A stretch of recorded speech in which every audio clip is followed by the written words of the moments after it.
Phew, this is gonna take some getting used to. Batman! I appreciate that Beware the Batman is trying to do some things different and wants to switch it up, but you can do that as long as Batman stays Batman. I admit that I was taken aback by certain changes that this cartoon made, like the way Alfred looked. The first time I saw it, I was like, no, no, no, no, no, no, no, no, no. Alfred is old. He has spectacles, he has a mustache, he's wry, he's sarcastic, he's not like Jason Statham on steroids in his 50s. And then you have Katana as a sidekick instead of Robin. Who does that? By the end of the episode, I kind of accepted these changes because I understood that Beware the Batman is going for a very freaky kind of attitude, which is okay. It makes it stand out from all the other cartoon versions of Batman.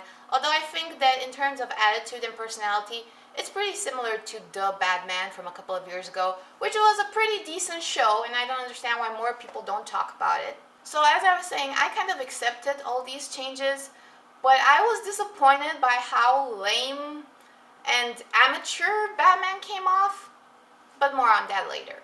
In terms of animation, when it started, I felt like the animation was very clunky in the sense that it didn't really feel like an animated show. It felt more like a bunch of interludes from a video game kind of combined together.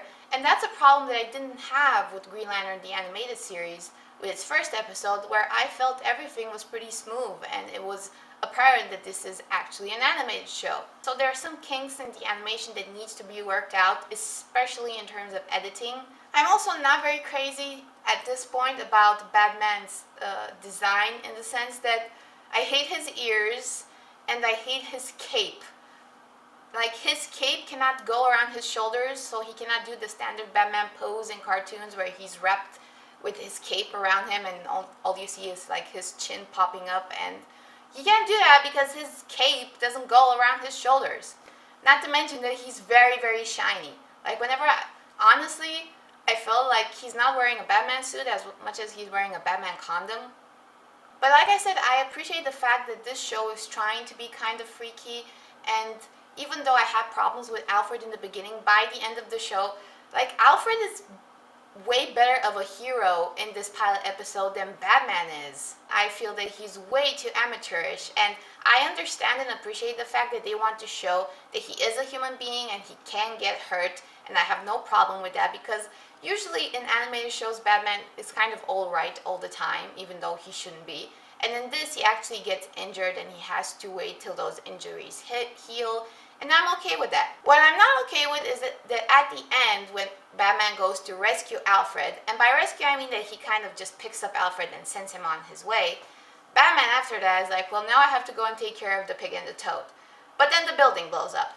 And later, when somebody asks him, well, what's going to happen to the pig and the toad, Batman is all like, oh, they'll show up eventually. So either you let them die in the exploding building, or you let them get away. Either way doesn't work for me, Batman. Batman captures assholes, puts them in jail or in Arkham Asylum, they get out, he captures them again, he puts them back again, but at least he makes an attempt to fucking capture them, okay? At least he tries to get some closure out of the whole thing. He doesn't just brush them off like, oh well, they'll be back someday. So yeah, I'm actually interested in the interaction between Bruce, Katana, and Alfred, so I think I'm going to keep watching this. But really, like, major Batman fail in this pilot episode. Pew pew pew pew pew pew